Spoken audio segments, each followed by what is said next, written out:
দেখুন দেখুন মহারাজ, আজকে আমার সাথে কাকে নিয়ে এসেছি? Lionel Messi. কোথা থেকে এসব মাছি তুলে নিয়ে আসো গোপাল? ওহে মূর্খ মন্ত্রী, মাছি নয়, মেসি মেসি। তা ওই যাই হোক, মশা হোক বা মাছি, এই রাজার সামনে হাফ প্যান্ট পরে কেন এসেছে? কোনো মূর্খর সাথে তর্ক করে আমি আমার মহামূল্যবান সময় নষ্ট করতে চাইনি মহারাজ। ইনি হলেন লিওনেল মেসি। বাবা বাবা, লিওনেল মেসি?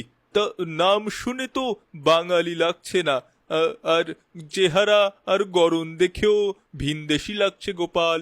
ভিনদেশি বটে মহারাজ, ইনি হলেন ফুটবলের রাজা। তো মহারাজ, চট জলদি আপনার সিংহাসনটা ছাড়ুন তো। হ্যাঁ, তুমি আমার সাথে মস্করা করছো গোপাল? না মহারাজ, মোটেও মস্করা করছি নে। এখনই আপনি আপনার সিংহাসন ছেড়ে উঠুন জলদি। গোপাল গোপাল, ভালো হবে না বলে দিচ্ছি, তুমি কিন্তু তোমার সীমা লঙ্ঘন করছো। আপনি যদি এখন গদি না ছাড়েন মহারাজ, তবে দক্ষিণ রাজ্যে রাজার কন্যার সাথে আপনার যে ঘটনা ঘটছে তা আমি রানী সাহেবাকে জানিয়ে দিব। না না, মোটেও না, মোটেও না। ফুটবলের রাজা মানে তো সবার রাজা, আমাদের রাজা, আমার রাজা, তোমার রাজা, সবার রাজা।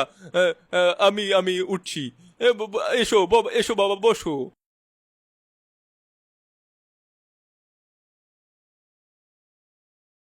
প্রহরী, প্রহরী, আমাদের নতুন রাজার জন্যে তার পছন্দের পানীয় দাও দেখি। এই লন মহারাজ, আপনার 7 আপ, আর এই হচ্ছে আপনার রাজমুকুট। তুমি কিভাবে জানলে আমার 7 আপ পছন্দ? তাহলে আজ থেকে আমি হলাম কৃষ্ণনগরের নতুন 7 আপ খাওয়া রাজা।